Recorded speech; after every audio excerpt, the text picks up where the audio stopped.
À présent, nous partons à Beyrouth. Nous sommes en duplex avec Monsieur Thierry Meyssan, écrivain et journaliste français. Monsieur Meyssan, bonjour. Bonjour monsieur. Merci infiniment de votre intervention, Monsieur Meyssan. Alors, le 25 mai coïncide avec le jour anniversaire de la libération du sud du Liban, de l'occupation israélienne.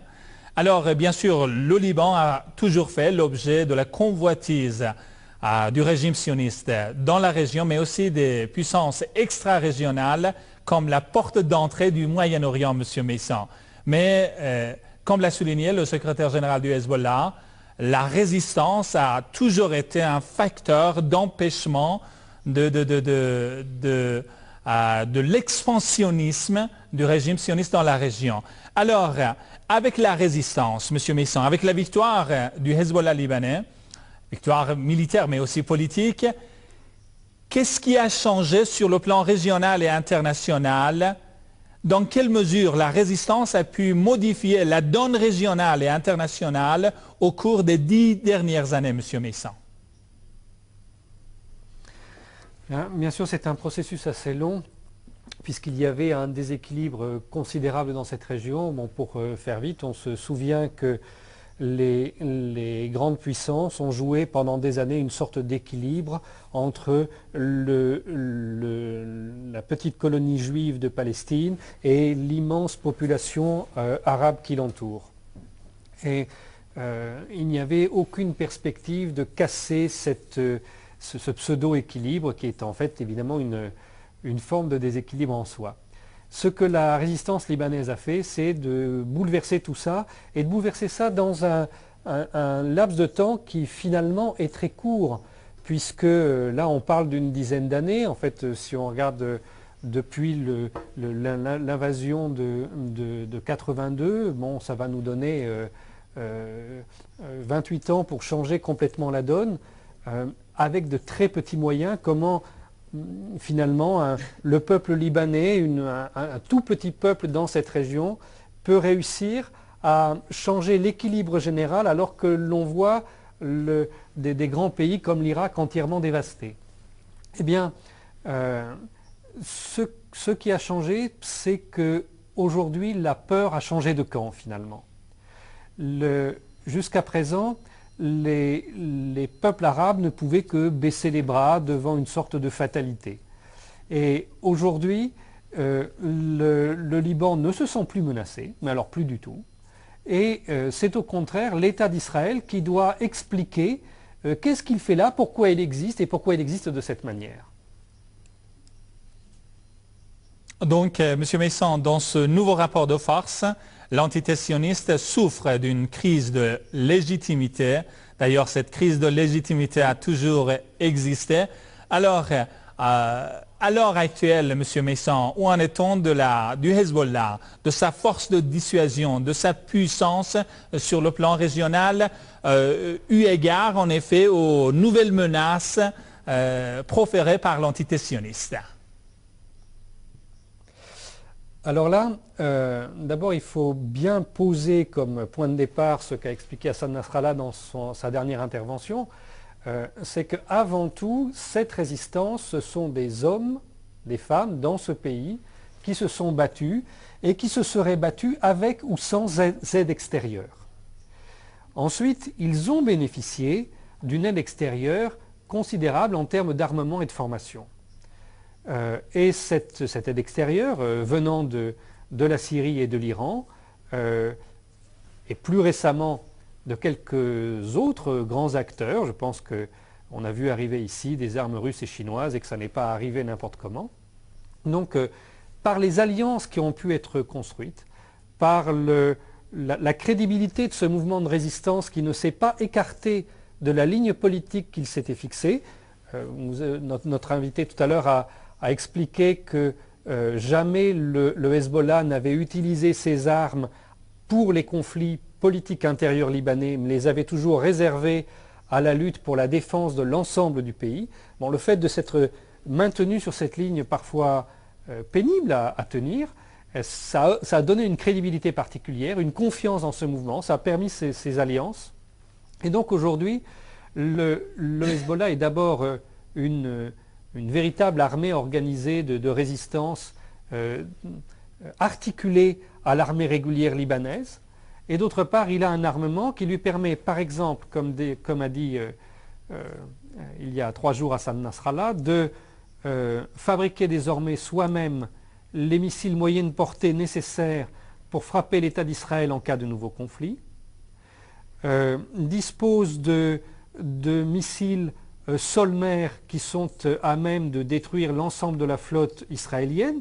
Il y avait déjà des missiles comme ça, avaient été testés en 2006, mais les systèmes de brouillage israéliens avaient empêché de continuer les tirs. Eh bien, ce problème est résolu.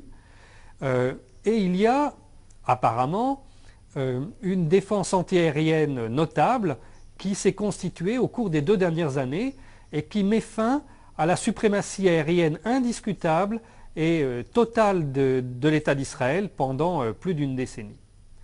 Donc aujourd'hui, l'État libanais est défendu de manière sûre et certaine dans ses frontières, et malgré la volonté permanente de certains courants à l'intérieur du gouvernement israélien pour relancer l'expansion territoriale et attaquer à nouveau, ceci apparaîtrait aujourd'hui sur le plan militaire comme une pure folie. Alors, vous avez parlé de ce changement de donne régionale. Bien sûr, il est évident désormais que l'entité sioniste n'est pas en mesure de se livrer à une nouvelle guerre contre le Liban, étant donné cette puissance, ce pouvoir de dissuasion du Hezbollah, mais sur le plan politique, et bien sûr grâce à ses alliés occidentaux, notamment les États-Unis, mais aussi la France en Europe, les pressions politiques se poursuivent. Et bien sûr, il faut replacer dans ce cadre la récente tournée du chef de la diplomatie française, M. Kouchner, en Syrie et au Liban. Alors, dans ce cadre, M.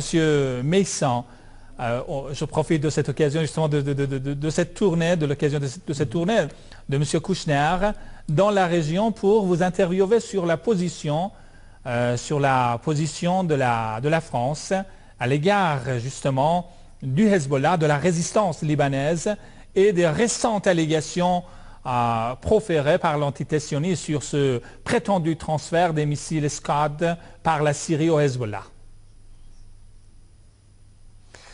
Bon, d'abord, l'équation elle a changé tellement vite dans cette région et elle s'est concrétisée dans une période tellement courte avec les différents traités que l'on a vu signés entre la Syrie, l'Iran, la Turquie.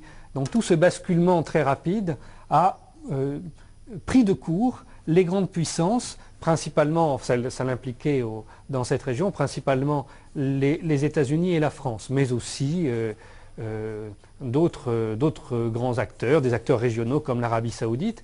Tous ces États, en fait, courent après une réalité changeante.